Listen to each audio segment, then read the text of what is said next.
বাংলাদেশের সব মানুষের নাম বদলাতে পারে, বইয়ের পাতায় স্বাধীনতা সংগ্রাম বদলাতে পারে।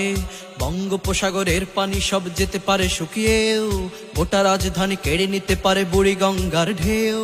সুন্দরবন কেটে হতে পারে ইটের ভাটার লাকড়ি, শিল্পপতিরা দেউলিয়া হয়ে খুঁজতে পারেন চাকরি। চোর গুন্ডারা পেয়ে যেতে পারে মন্ত্রীর মর্যাদা, আইনের ফাঁকে কালো টাকা সব হয়ে যেতে পারে সাদা। অনেকেই বলে এই দেশ নাকি হুজুগ জাতির দেশ, দফায় দফায় বদলায় এর রং ঢং পরিবেশ। তাই বলে ইসলাম এদেশে হুজুগে হবে না শেষ, হুজুগে হবে না শেষ।